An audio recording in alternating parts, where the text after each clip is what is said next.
Good morning, everyone. Welcome back to the Explicit Measures podcast with Tommy, Seth, and Mike. Hello. It's a Thursday, and it's the week after Christmas, so we're just kind of getting things going again. Who knew that our hangout spot would be Burlington, Wisconsin, by the way? So, yeah, great lunch. We should do a live. I'm still all for a live podcast. Probably not at a restaurant. Yeah. All of them are live, I believe. Yes, they're all live, but like live kind of thing.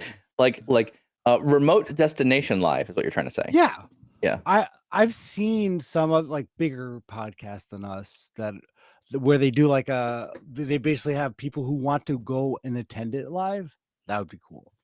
We need an audience behind us where people in the window can make evil signs and things and, mock us while we're having a podcast like you do in the news channels. There you go.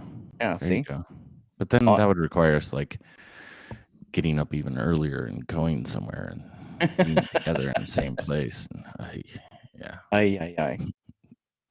Never Sporadically, we'd be like, "Oh, we don't have Tommy today. Seth decided not to show up." It is what it is now. Awesome. Well, that being said, there's a couple of kind of interesting articles that have come out this week. So let's do a couple introduction pieces before we get to our main topic of today. Today is a topic and Chris Webb always comes out with just really great articles and good thinking, just stuff to think about. Some of it's super practical and great. Anytime I want to go learn how to use web.content, it's usually Chris Webb blog that I'm on, watching it and reading it, figuring it out. But he's got a really interesting article out now. Is Power BI a semantic layer? Did you guys read the article? Did you guys have any thoughts on that? I hear that word being thrown around a lot. Power BI, the semantic layer of what's going on in data stuff. What are your guys' thoughts on this? For those, it could also be the metric layer, but I mean, this is kind of the hot buzzword now with what technology can do, and like from Azure's integration to Power BI and data flows to it going to be pushed to different areas. And then we just talked about basically data modeling semantics and how that fits into Power BI too. What was it, episode 163?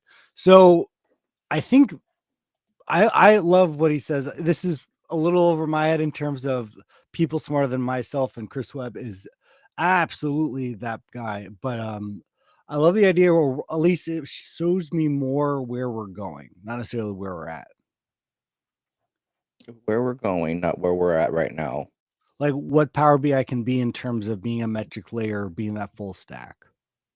I guess what I have to say here to some degree is, I'm not familiar with a lot of the older technology that Chris refers to that was like there before Power BI, right? This would be something that Seth might know about more than I would because he's been around the SQL space a little bit longer than I have. Nope, I didn't say that at all. I just said you've been around the SQL space a little longer than I have. But since Seth, was there before rocks were born, Seth, what happened? What was the semantic layer before Power BI? I mean, I know in SQL you had a diagram view you could have made. You could have denoted different tables as primary keys and foreign keys. You could make relationships in a SQL database, and it would show you the relationships between tables. And that was something that was in SQL Server Management Studio. Is that correct? No, I mean, in general, I think the semantic layer was always known, or analysis services essentially represented that. Or MDX. The business representation of data, right?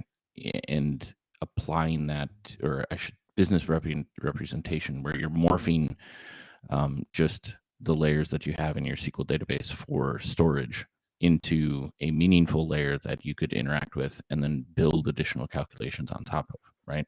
Yeah. So that's where that lived predominantly, at least, from my experience. So I would kind of agree with part of this phrasing. I think Power BI is at some level a semantic layer, and I'm sure Greg Baldini is already teeing up some comments here as we speak around the right way to think about this and phrase this thing. But I definitely think if you think about Power BI and what it can do, it is a semantic layer, but it's also more than that. It's more like a data engineering tool and a semantic layer and a report layer kind of all rolled into one. And I think you can even manage your environments more in that fashion, right? You can think about if think with me for a second, you have some really enterprise grade reports. You could have data flows living in a single workspace that people can consume from. Those data flows can feed data sets within a separate workspace, which you can then control access or or maybe provide access there. But that provides the language of these tables linked together with these measures and calculations. And then you can have on top of that even further a third workspace that's actually doing just the report management.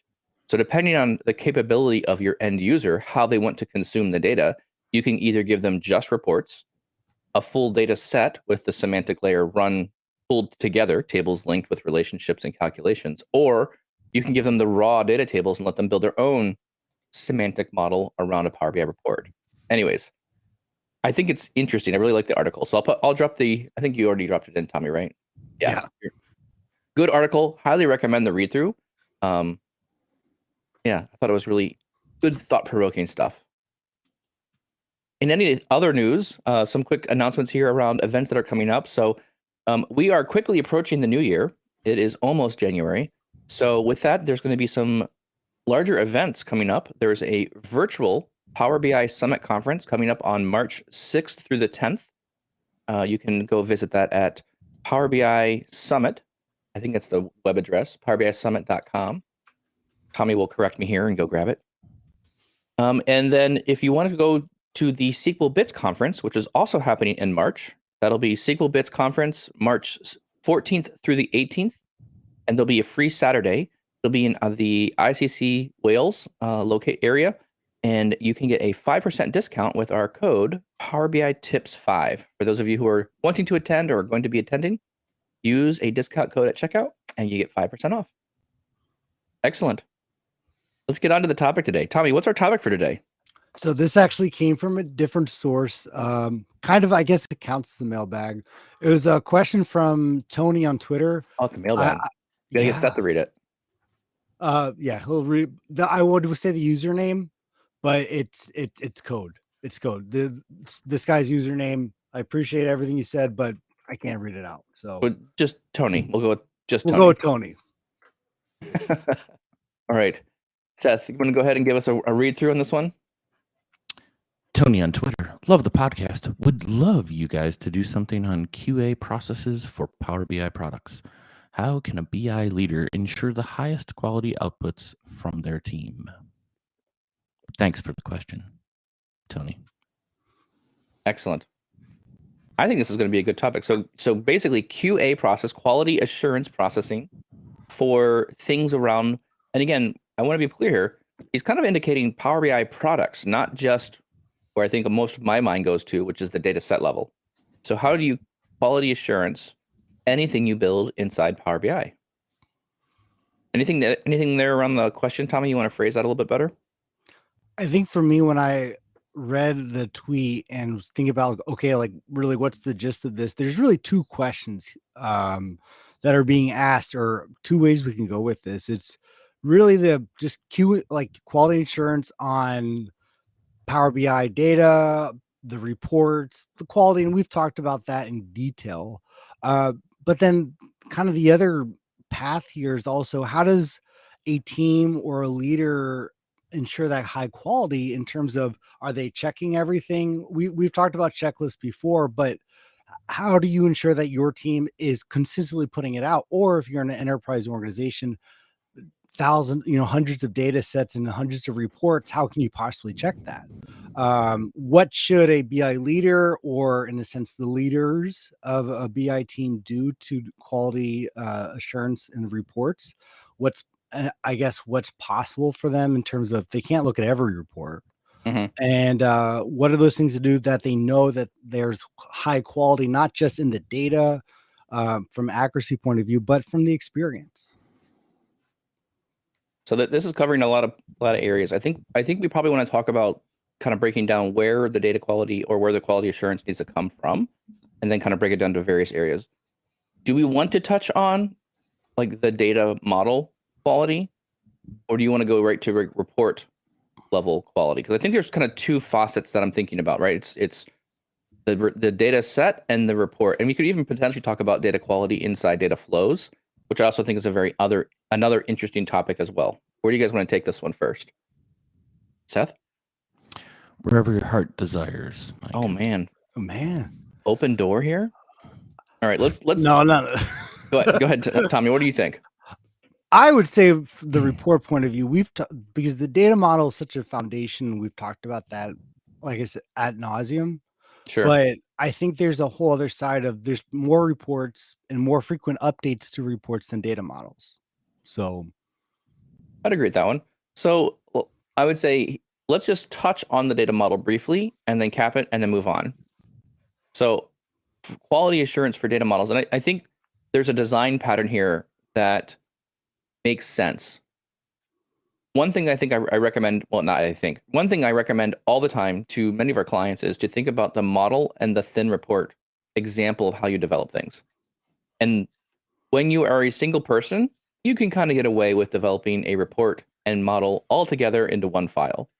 But as soon as you move towards a multiple team, or as soon as you move to a pattern where someone needs to make changes to the data model and not the report, or changes to the report and not the data model, which I think actually happens fairly frequently, you want to move away from a single Power BI file and you want to start thinking about a data model or data set report and then a thin report. So I call it the model and the thin report.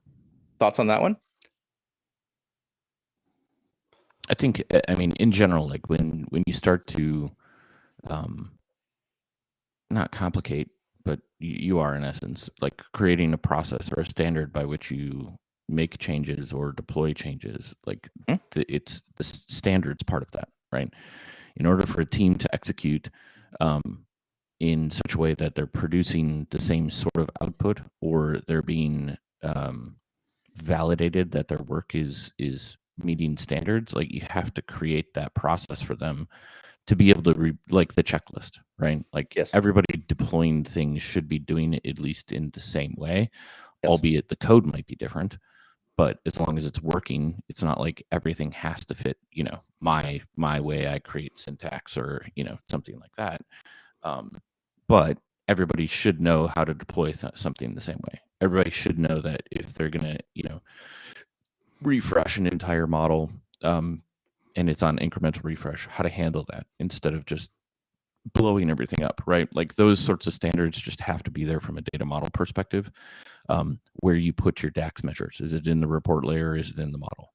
Like, why would you do one? Which ones right? live in the report layer versus the model? Yeah. You can't just leave that all to arbitrarily have a dev figure out, right? Like, and I think that's where I rest on. Like, you should have, if you don't have these kind of processes for people to follow or reference, or that documented, then like you're risking the quality of what you're putting out there because people are doing it differently.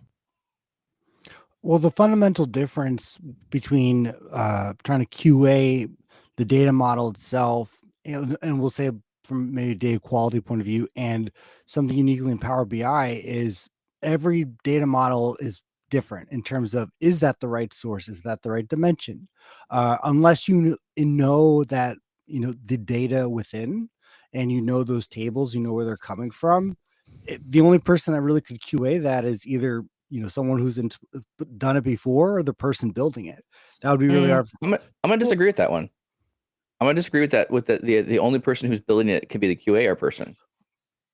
I would say no, definitely not the only person, but the audience, the amount of people are limited to who actually knows those tables. So, I mean, I would argue at some level, right?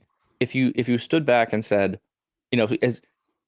as you think about your organization, and again, the level of quality of data, the further you move up towards a more governed data source, higher levels of SLA, we've talked about this before, those data sources should be fairly well known, and there should be a pretty good amount of rigor around what data is going into them, what are the data tables that you need, thinking through that larger semantic model for your organization, right?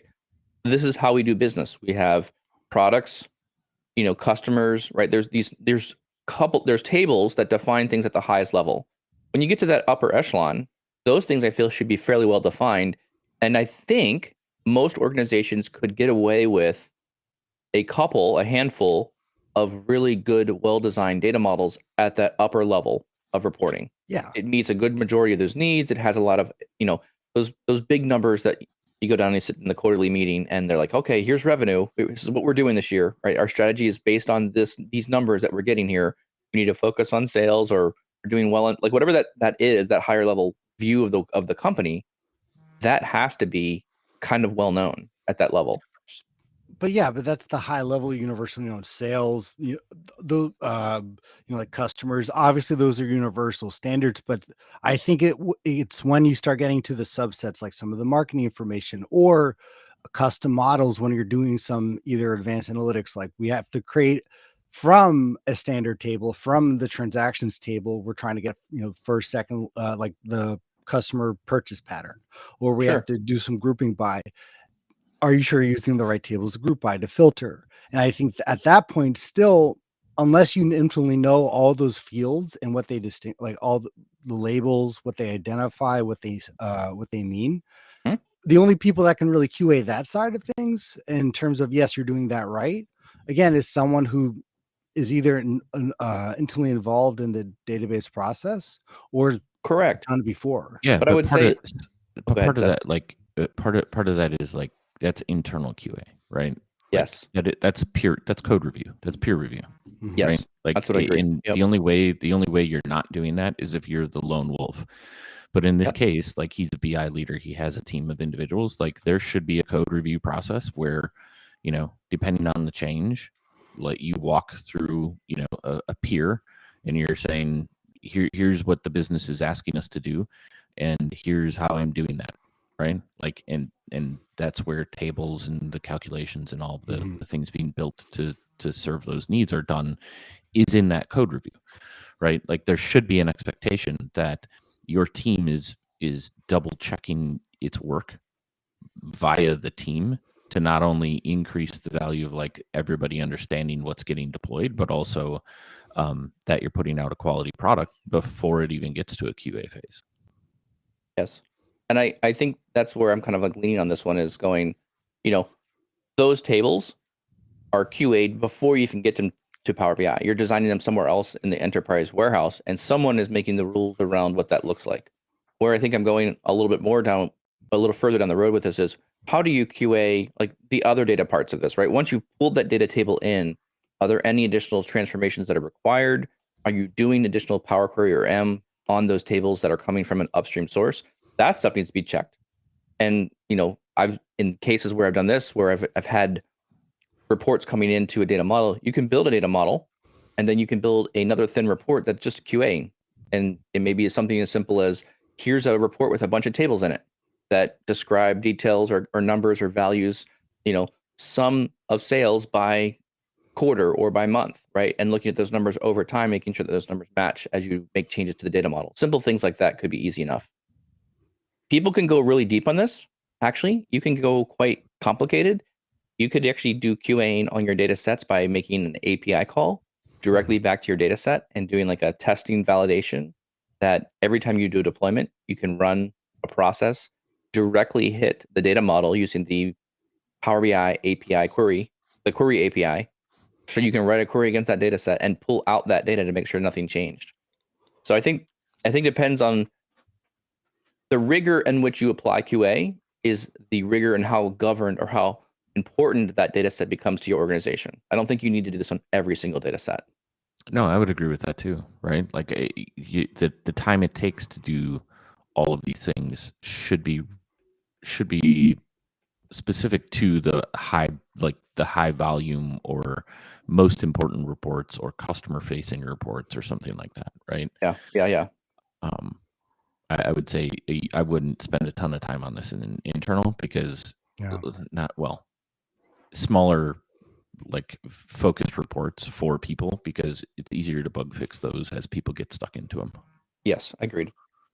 I would say one last point, at least on this side. We're talking about a larger team here, but shout out to those who are the individual or the sole developer, author, and specialist, or they're specialized in this, a few departments, right? Where they are the domain expert of that data set or that part of the organization's data. And that's gets a little harder too, because obviously you can QA yourself, but again, if you wanted to collaborate, have another set of eyes look on it, and you're going cross teams, and they're like, I don't know, I've never seen this table before, I never work in this table. I'm thinking in my head of pretty much using the deployment pipelines and tablet editor scripts to actually create like custom like QA checks for your individual tables. And I'm trying to see how that would look, because the idea of someone manually going through and trying to check every single part of it, and then from a data accuracy and also the best practices we're talking about, that's a lot for an individual or someone to do per change, where a lot of codes or a lot of coding languages today have scripts that can do quick validation tests, and we really don't have that available in Power BI. So, I mean, where are you getting quick validation tests? Like that to me is like you're investing time there regardless, right? Mhm. And if your organization wants you to, like, that's still some like living code that you would need to update consistently as you Yeah. make Yeah. changes to make sure that the data output is validating the way you would expect. And I'm not saying it's not worth it. I don't I'm not agree saying with it's not other worth language. it. I wouldn't agree with you on other languages have quick validation checks. Yeah. It's Not not. necessarily- yeah. There are frameworks that are part of other languages where you could write tests against your data, right? Tests. So, Right. the Unit idea is like tests and stuff there's a like that. testing framework that you can put in place around, if I write this function and I send in the word, true, or I send in a number and it tests to see if it's positive or negative, I can write a test to make sure that when I send a text string into that function, it errors out the right thing, or what I'm trying to do with that function. So to me, like, there are frameworks around other languages that have already built this testing. However, my experience has been, every time you introduce a testing framework into code, you could easily double the amount of time it takes to develop that code by adding the testing framework. They are not easy. If you are a good development team as far as building apps and app dev stuff, you have plenty of test coverage. But if in every project I've ever been on for like app dev, either my company or other companies, testing is a lot of extra work. Yeah. And it adds a lot of validity to things that are critically valuable to the company. Like, they have to be there, but it's got to be part of the plan. It really adds to part of your development cycle. So, what does that test and checking look like for Power BI? There's not really a good tool out there today that does that for you. And I would also argue too, Tommy, if you're not automating your checks, the testing, it is impossible for a user to go through and check the sum of sales for every single company in your data set. It's just impossible. It's not going to happen. You can do a little bit around that, maybe jumping stuff out to Excel and, writing some queries. I think the report author has some level of doing quality checks on their own and potentially providing those data or reporting around the quality of the data back to those business users. So to your point earlier, you said a business user is not going to understand what this table is. They don't have any clue. They better have something that they understand as truth for their data, their operational system, right? If I look up this customer A, they should be able to, in their operational system, identify how much revenue or how many sales were made for that one customer. Then they need to be able to vet that against the data that's coming out in the reporting. So to me, it's just a matter of the report author or the data modeler has to do enough work around grabbing that information together and maybe even building their own report that clearly describes what data is coming in and how you verify that it's accurate. In the financial sector, this happens all the time. Yeah. Like every time you would pull data out of a system, a source system, you basically have two queries. One query pulls out the details, the finest grain detail, the lowest grain data, and a second query pulls out the most aggregated form of the data. And so that way they can test throughout the entire process, any step that there's data transforms having, you can always take the sum of the details and add them up to make sure that it equals the sum of the totals. And so that is a very basic check that happens all the time in financial records. I had a report once where we had, I don't know, hundreds of customers, thousands of customers in it. And everything, there was a page in the report that everything had to tie out to zeros because everything was taking the initial values, the detail levels, and subtracting it from the sums and making sure that there was a whole page of zeros. And if anything on that page showed that there was not a zero, it means we had missed some data or something was filtered out that shouldn't have been filtered out. So it's that kind of rigor that I'm talking about. So the last thing I'll say, because we could definitely get into the weeds from data quality and just the data modeling, but just imagine a world, because you talked about the DAX query API that's available now.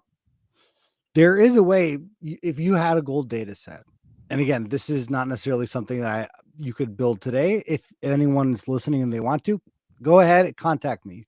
But using your gold data set that it's, all the standards, there's really no filters applied, Sure. and you're building something, we're doing a group by or filtering. Mhm.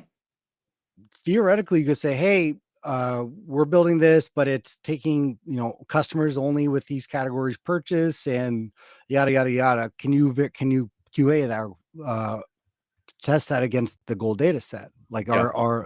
our certified data set? And theoretically, it should be pretty easy with the API call to say, okay, what do you say? Correct. You're filtering this 2022, but we're Yep. only looking at bikes. Okay, so what does your number say? What does your number say? Yep. Rather Exactly. than, because right now, Yeah. it's still, hey, the numbers should be X, Y, and Z. Let's go into SQL and do a group by statement to verify. But Well, this is what you're touching on there is, I think, is a maybe not a misnomer, that might be too strong of a word. I feel like Power BI has this ability to take any table of data, and in SQL, you have to write a lot of code to get down to various answers, because you're always doing select these things, count this stuff, aggregate, group by, where clauses. Like, there's a whole bunch of other things you need to apply to get that SQL statement to output the data that you need in a table. The thing I really like about Power BI is, and I was actually debugging or checking on some data quality stuff with a customer recently, and I was making the analogy of, in SQL, if you're a SQL developer coming to Power BI, you're typically over aggregating things. I feel like you're doing too many sums, you're aggregating too much data, because in the traditional sense, that's what you would do for the reporting. You'd go into SQL, you'd build your aggregations that you want, and that would be the output. That view would be something you would consume in some downstream tool. Because Power BI is so strong now, with the ability to grab all the records in import mode, I'm less worried about aggregations of things. Now I'm letting the measures carry more of the aggregations. I have a cumulative total. I know how to build that measure. I have a sum of this column by grouping by these different categories. I want the granular data.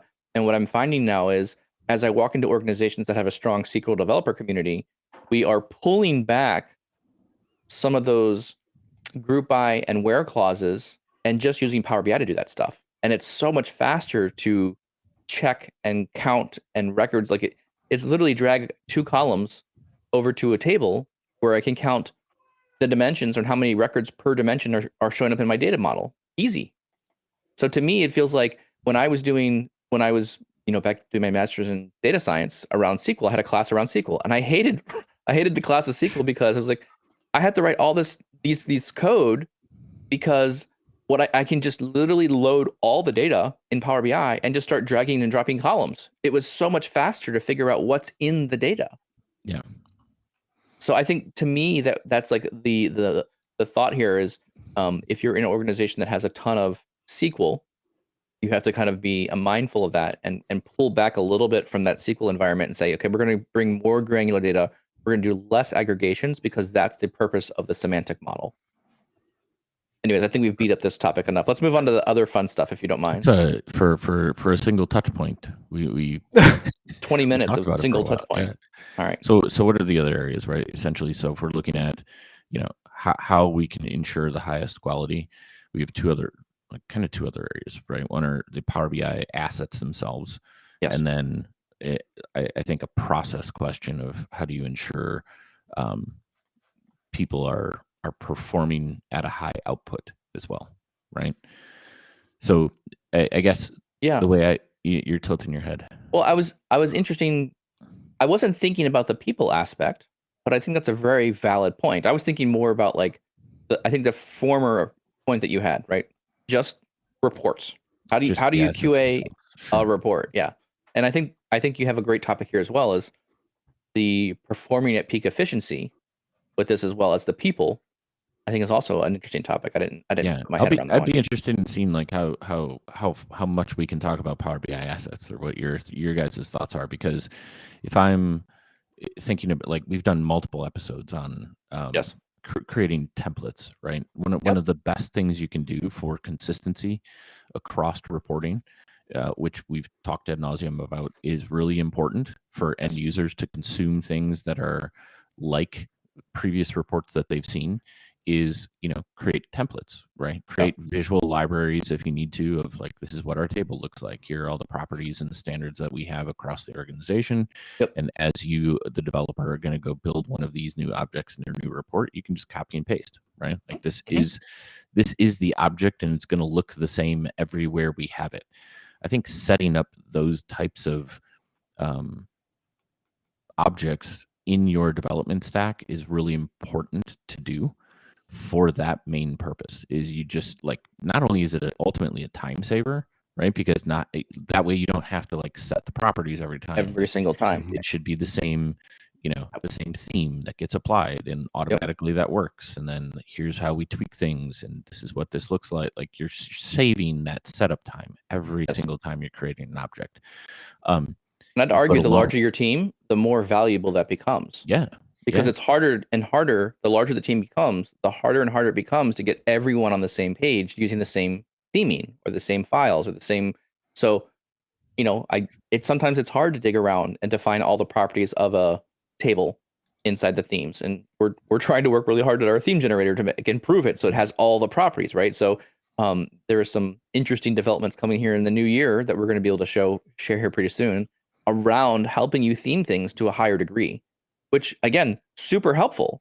And if you're a team of 3 or 4 people, it's, maybe you can get away with not doing that as much. But when you get to a team of 10 or 15 people, theme files are amazing, because now you can send one person to go design that standard with the UI design team, build it, and then that becomes part of the JSON file. And it takes a little bit longer to get it right, but once you have it right, now all 15 people don't have to click the options. It just works.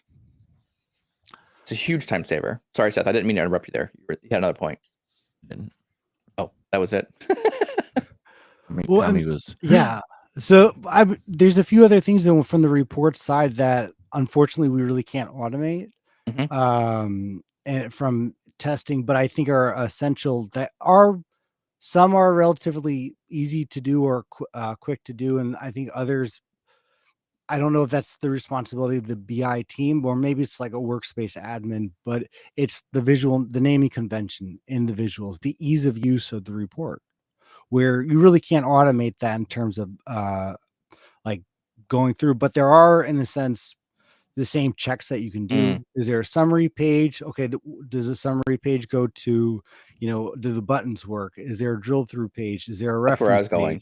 Yeah. And so, like, does it follow the flow for the that we have as in the organization?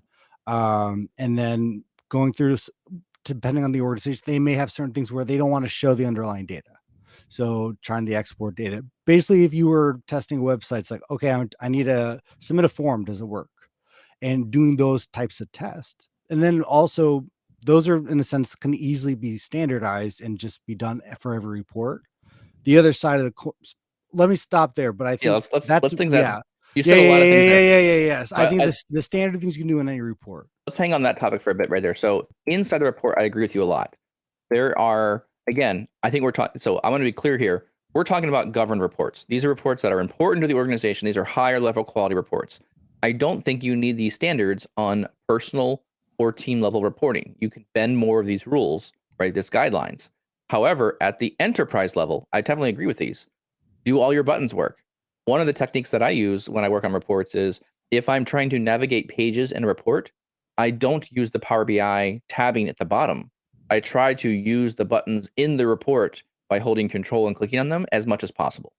That way, I know if I'm adjusting a filter, if I know if I'm adjusting a page navigation, if I'm clicking on this button to go somewhere inside the report, I have the ability of being able to test those buttons.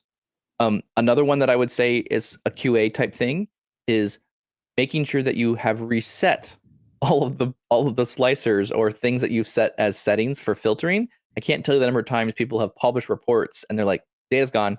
It's gone. It's not there anymore. Did you publish the report with a filter on the page, on the visual, on the something? And oh yeah, I was testing something and then they forgot to erase that. So a technique around that we use potentially to solve that problem is snap a bookmark of your report page in its final form. And that way you can go through the bookmarks on the report and you can reset them all to default. No slicers being selected, no values being no options turned on. So you can actually go through each page and click each bookmark, boom, boom, boom, boom, boom. And then you have a sequence of bookmarks that resets every page back to that basic report level. And then when you click your final bookmark, it puts you on the proper final page with no data filtered. So that's a technique that I find is valuable. And that's what I like. To me, that resonates as like a dev technique to put the fit and finish on, like make sure the report is ready for deployment or review, right? Yes. I think a lot of the points, Tommy, though, that you were making, and I wouldn't relegate this as things that couldn't or should only be done in like certain reporting. I think you do it across them, which is there's, to me, it kind of falls into like developing the acceptance criteria with the end user, right? So you're talking about setting standards, or like how does this report page supposed to work? What is this supposed to do? Like the acceptance criteria in formal processes, right, is there so that whoever is QAing or reviewing the report can say, this is how it's supposed to work, right? When I interact with this page, I want it to do these things, and I'm going to go through these acceptance criteria checklist to ensure that the report is working as it is intended. The great thing about that is it forces the people asking for the report to actually think about how they want the report to run instead of just like, give me this data. Yeah. Right. And then you can say, this is a bug, this is not a bug, right? Like, because it was never part of the request that this report provide this piece of data, right? Or provide this view of things. And it alleviates a lot of the questions in there, but that is more upfront work. That has to be done in that development process, where it's not you just going and building things based on some random request. There's an output that's expected and verbally conveyed and written down that you're checking against. And that I think is something that you can do on every report. I gotta check. I'm gonna go off of screen here real quick. I gotta check, for some reason my power's about to die on my laptop here. All right, we got you. I got you covered. What a great way to end, though, if that was it. Well, and there's my point. Good, yeah, good. I'm going to argue, and now he can't reply, so I don't know if you can hear me still. No, you can't. Perfect. Honestly, though, we really should be developing. I think there's actually three kind of aspects to what Seth said. I think from how you doing, Seth? Power good? Yeah, I'm back, man. I'm good. All right. I could hear you the whole time. Cool. You wanted to argue with me. I said nothing. Yes. No, I in my head, there's really like three areas from this testing UI, because not every part in Power BI, the functionality is in a sense for that particular report or unique to it. I think there's functionality, which is the basic, the buttons, cross interaction filtering, the pages, the basic things that are like set in any report, the features that should be in that report. So basically, like they do want to show this displayed, or they want to drill through page. And then the last part is just the display. And I think those are things that can be universally templated for Q&A, where it's do the title names of the visuals make sense? Are the colors consistent? Those are things that can be universal, and so are the things from the functional point of view. The only thing that's really unique per report would be the features, because that's basically a bit per request. Well, I mean, I think where I go, where my head goes on this one is there is no level of automation. So I think, at the end of the day, to me, there's either a peer review of these reports that are occurring, or you're actually using like a deployment pipeline. A pattern that I really like to use is get the reports. Everyone works in the dev workspace. And when we're ready to move things for someone else to check the report, the data set, the data in it, whatever that may be, you move those reports using deployment pipelines into the queue or the test area, and then you publish an app off of test, and you have someone to go look at it. So there's literally someone's job to go through and QA. Now, I do think, to your point, Tommy, there does need to be a QA checklist. Seth, I think you had a great point there, right? QA doesn't know what to look for. So there needs to be a minimum of someone's going through page by page through that checklist to figure out if things are correct and make sense. Because you can't. But that's not even like when you say QA checklist, that's for the dev though, right? Like because there, to me, Is it? There, to me, there's two different things. There's two different parts of producing like quality output. One is your team should have checks and balances. I think that you even addressed, right? Like if there's bookmarks, like we clear everything. You should validate that you took all the test filters out of the slicers and off the filter pages, like check mark. Yep. Okay. I have these features that were applied to this report. All of them are working as I would expect. The drill through is blah, blah, blah, blah, blah. Like validating from a dev perspective that the things you've implemented from a technology, like a technical layer, are working as you would expect. And I think like 100%. Where does that happen though? Checklist. Does that happen like that's before deployment, like before you're going to hand it off to QA. So then that's not QA. That's just getting it out the door. That's a peer review. Conflating QA processes part of this with how can a BI leader ensure the highest quality outputs from their team? How do you ensure the highest quality output from the team? That's the part peer of it. reviewing. You have to have your own checks and balances within the team to validate and have your people feel responsible for the quality of the report before they just shovel it out the door. Totally agree. And I think that's, I mean, to me, that is the writing requirements around a peer review process, right? These are the things that we're checking regularly. Before you send a report over to the business 100%. To go review what's the final step, there's a peer review step. You have a checklist, 100%, right? Peer review or checklist, or walk somebody through the report and what it's supposed to be doing, and even better, run through the same acceptance criteria, right? Like here's what like QA should be super easy. All somebody's going to, like, if you actually have an individual that's validating it, whether it's the end user or an actual, QA layer, it should be, here's the things. Does the report do it as I would expect from the acceptance criteria? Yes or no, right? That's actually a great idea, where I think when it's in that testing phase, whoever's checking maybe is a champion, where there's already a standard template of, again, what I'll identify as functionality and design, which are universal, checks for any report, where it's when you click on it, do things that actually happen, and do the visuals make sense or not make sense, but the colors and titles.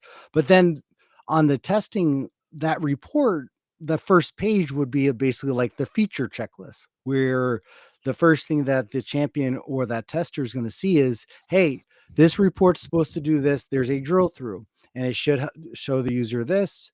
The report's supposed to do this. So they want to be able to, choose these slicers and do a what if analysis. That's what I need you to test for, unique to this report. So the tester is doing those functionality and design universe, like the same assurances, and then they know what they need to check for in that report based on that first page, which is not a bad idea. But what do you guys think of that? Is that too much? Is that I guess a good way to separate it? I mean, I don't think it's too much. I think we've even talked about making sure that the interaction of how that report works is in the report somewhere, right? So like it's part of the report creation, where you're letting the end user know that there's functionality in here that they can use, but they may not be aware that it's there, right? So it makes sense. The other last point I want to make around the acceptance criteria, right? Or having validating a report in the same way through whether it's the same team or multiple teams, is that gives you the ability to sign off or say we're done with this report, because we also know that as report builders, it could never end, right? Like every time you present something, somebody else is like, oh, it'd be great if, since we now see this, what we would really like you to do is this, right? And that's where you spool off into these, well, we were supposed to deliver this report and now it's 2 weeks later and we're still not done with it. No, that's not true. But it has a What's clear true requirements is change. Hey, you changed requirements on this correct. day. Therefore, we Correct. need more time. Therefore, we And delivered what we said on the Yes. time, in time. And then, And- totally. And Yes. then what that is what it actually is, which is they're adding things to the report. It's Yes. changing the requirements of what was originally built. Mm. And that's really important to produce like quality outputs. Is you're setting expectations and guardrails on your people's time, as well as making sure that as it's being deployed, all of those checks and balances are there. And then it's like, okay, well, depending on what you're asking for, you may have to get back in line, right? That's true. At the end. Yeah, exactly. I do want to spend a little bit of time like towards the end here, and we're like, I don't want to cut off ideas. So if you have an additional one, but I do want to dive into ensuring like highest quality output from the team as well, because I don't know if that was a specific ask here, but I like it. I do think it's part of the conversation. And I think you touched on that a little bit earlier when you talked about, the idea of highest output from the team, right? So earlier where you said, hey, look about theme files. Another area that I find very well received, I guess, for teams that are trying to increase their speed and output. Again, thinking through the thin model and a thin report and data model as two separate Power BI files increases speed immensely, because now you start building models where there's a single centered model area that can be reused multiple times for multiple different contexts of reports. I think that's, thinking that term increases your team from a speed standpoint. One other recommendation I'd give is if you have a Confluence or a SharePoint page or where you're going to put standards or document things, you need a place to decide, like, here's the theme file. Like I'm thinking about like this, there's always a little bit of turnover or rollover in those BI teams. People come in, they move out, right? Maybe you're educating part of the spokes from the hub and spoke approach. The center of excellence is communicating to different teams. You're opening up Power BI to more of the organization, right? The best practices and standards formation is important to put in front of people so they can actually understand and learn what those things are. So I really feel like there needs to be more,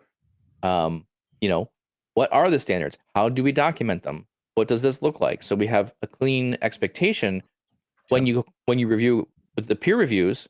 Hey, we didn't meet this requirement. Here's why. It's documented over here. That's what we do. So then that way, it doesn't have to be Seth reviewing everyone's report from his whole team. He can actually say, okay, senior BI developer, you go review new people's stuff. And then everyone's talking about the same standards on how things are being built. Does that make sense? Sure does. Like building a process for your team of like even from end to end, right? Is a great way to say like, well, you have reference material for everything you're supposed to do every single time, right? Like that is a great way to create quality coming out from multiple different individuals.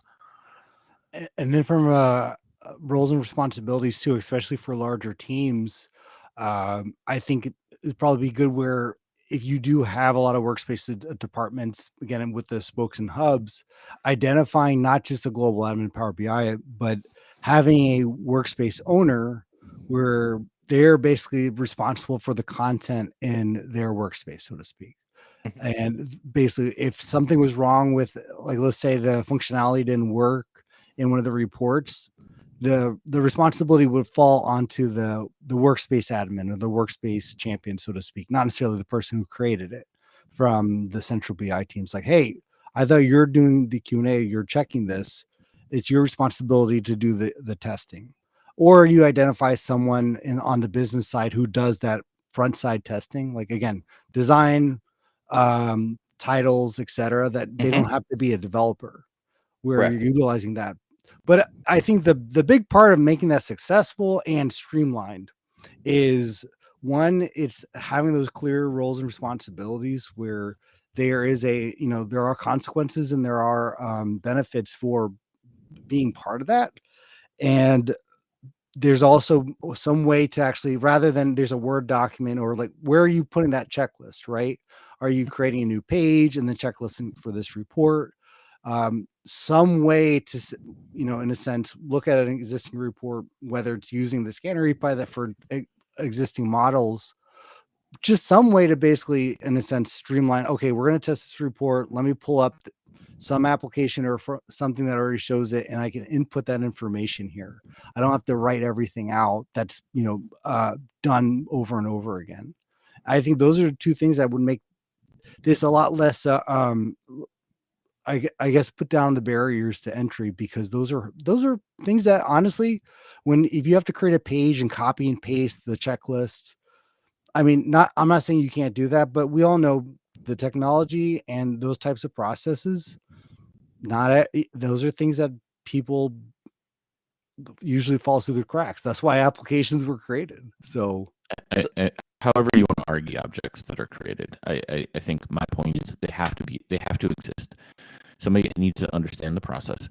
Somebody needs to understand that a checklist is there. The expectation is there that you go through these, things to ensure that you're putting out a quality report. Mm-hmm. The whole point for me in all these assets and why you build processes for teams, why you build, templates and objects that for reuse is to create standard outputs. And in a final, kind of wrap up here is I can't start level setting or having expectations of my team and or wanting them to produce high quality output if I don't have those things in place for them.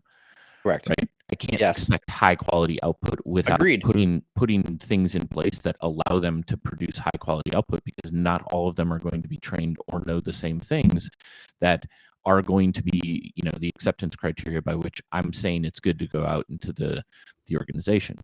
The parts that, and I want to lean into here in my final, areas, like that high quality output comes, and I can expect that execution from my team in ways that it's important for leaders to understand and develop like a tracking of how we're doing, because like many times in an organization,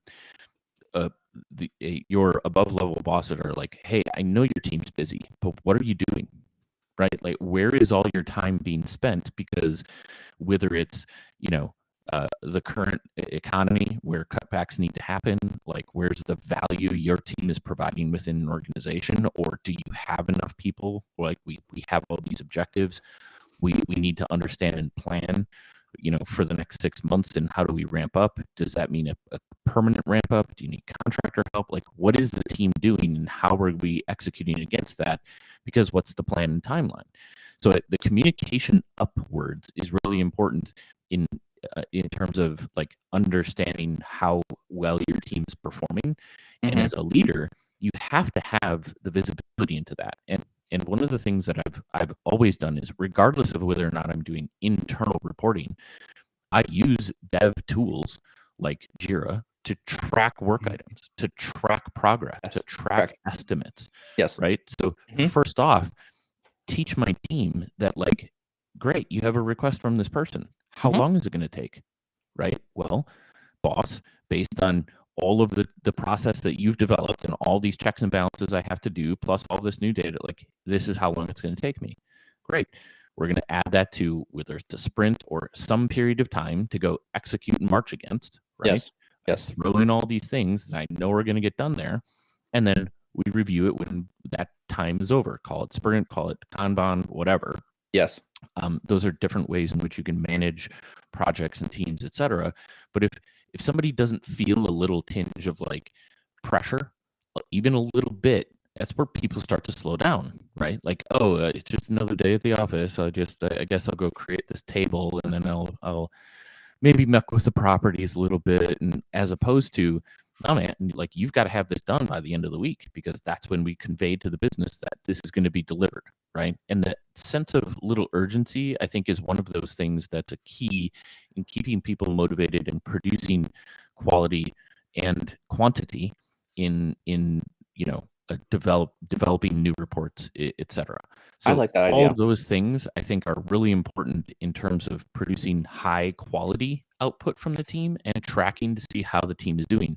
And I love those cycles. Like, I think from the IT side, right, development processes like this are something that, BI teams should absolutely be using, just to make sure that you have all of this data and information that you can convey up, and at the same time ensure that your team understands either it's performing at a good level or it's not, right? And there's room for improvement, or things that in your process you would want to implement to help the team produce something faster. Because at the end of the day, it's how fast are you putting stuff out, and how good is the stuff you're putting out. I agree with a lot of those things. And one thing I think is challenging in Power BI is, especially as you get more advanced in doing a particular project, people are very poor at estimating how long it will take them when they've never done it before. Right. They may know how to do it, or may have a strategy on how to achieve that thing. But until you've actually officially done that, and I feel like a lot of what I feel like I see in Power BI reporting is a lot of the requests are unique. It is building a table a certain way. It is building visuals a certain way. And until you actually have your hands on the real data and can build exactly what that is, yeah, I can tell you how long it would take me to make a table or a bar chart or build a report with X number of visuals on it. I have good estimates around that because I've done it enough that I know how that works. A lot of times you're going to throw things at people and they don't know what's going on, or there's a requirement that's something new that they have to go research and figure out how to make it execute on it. It's those instances that make things, I think, to my opinion, that's where the challenge comes from, right? It's on the periphery. And I think I really liked your point, Seth, around, clearly allowing people to make their own timelines. When are things deliverable?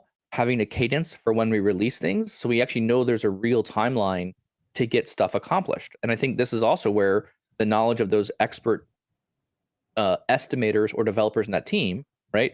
This is the value of agile and sprinting. We have 3 people look at the same requirements, or 2 people look at the same requirements, and we say, okay, how long should this take you? One person will say 2 days. One person will say a week. One person will say, 2 weeks, right? Well, then you have to negotiate. What did you see that made this take longer than mine?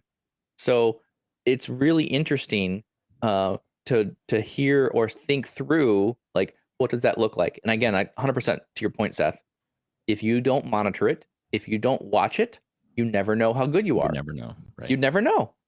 So, you have to sit back and say, where do we, like, I'm a big proponent of asking people, hey, I'm going to give you this task. Here's the process. How long will it take you to do this? Asking them for when their time frame would be. And then that really puts in, and then you write that down. That becomes part of the JIRA or the ticket or the whatever. And then you can always come back and monitor that and say, okay, did you do a good job estimating it? You said it was going to take 2 days. It took you 3. Okay, what caused that to be longer? Kind of having a little bit of that retro. Let's do a better job estimating next time. So I think from a performance standpoint, that is really clear. Man, there's so many good points here. It's also a planning perspective too, from a leader perspective, right? I would agree. Because once you start getting into a cadence of estimating the work in the backlog, Yep. now you have an understanding of how much work is in there and how long it's going to take. Yeah. Right.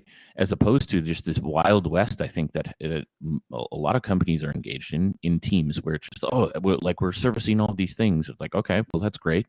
Do we have a problem somewhere? Because the same bug is virtuous waste. We fix the bug, like we fix these things that are being reported. But we're not fixing the actual problem. Upstream.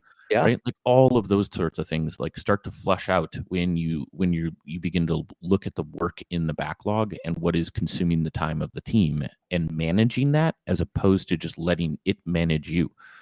Right. And I think for leaders, that's really important to take that step back. Go ahead, Tommy. Everything I completely have like a blog ideas, template ideas. Awesome.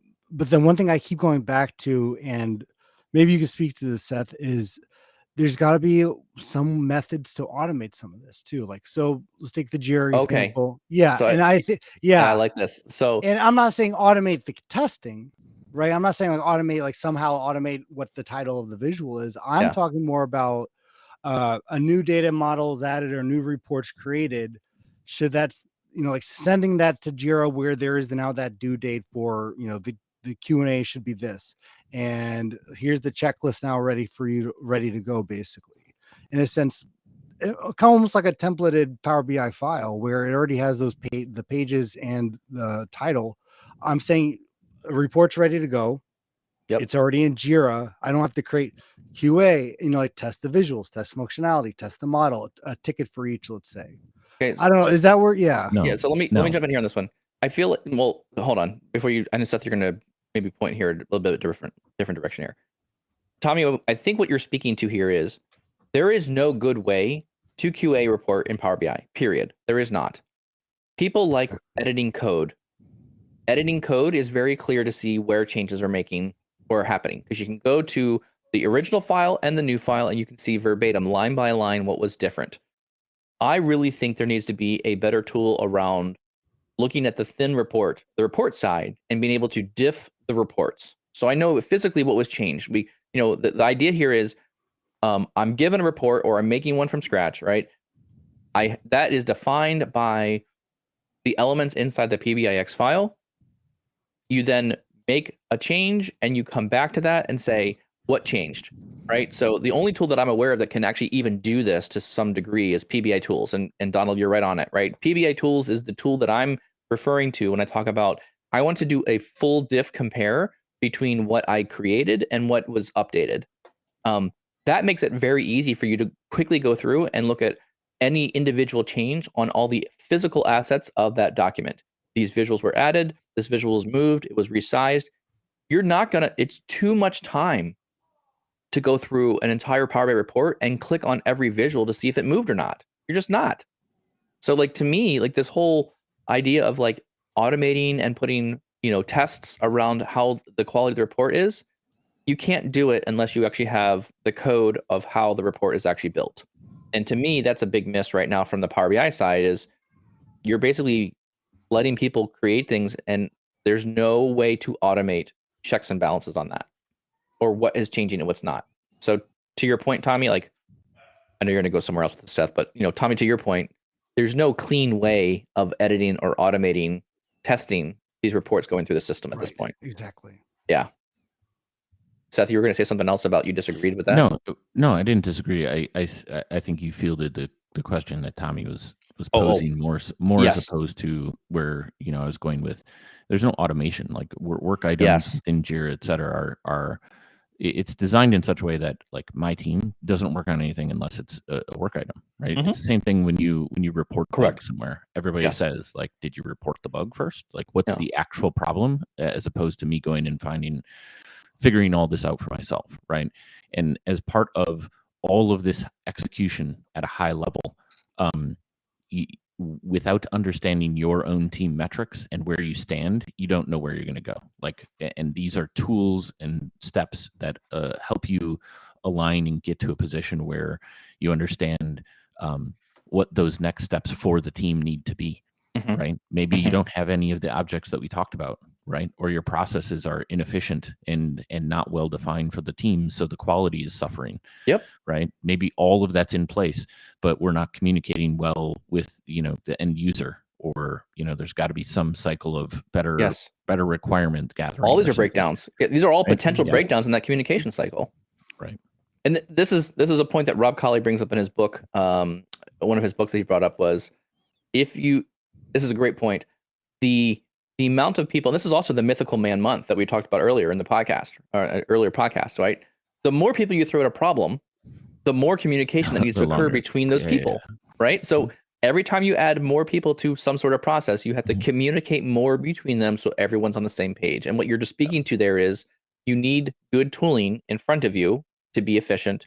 You need clear expectations up front so everyone knows what they're building towards. And from those, you can then minimize the amount of additional, call it wasteful communication, because there's no reason why I need to keep telling everyone how to stylize a table. It should be defined somewhere.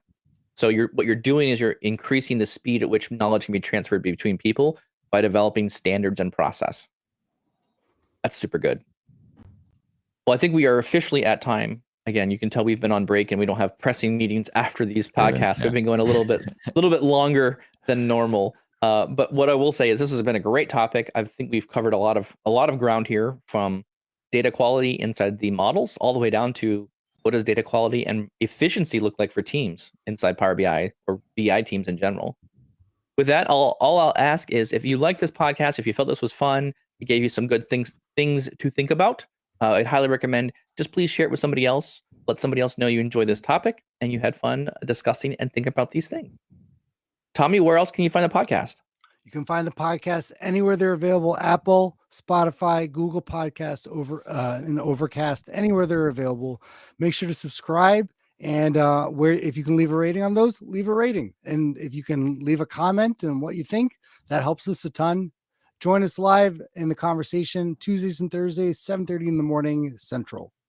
Awesome. And with that, everyone, thank you very much. We appreciate all your feedback, and the chat has been really good. Thank you so much, chat, for kind of engaging in that area and just being really vocal there as well. So thank you all so much. It's our last episode of 2022.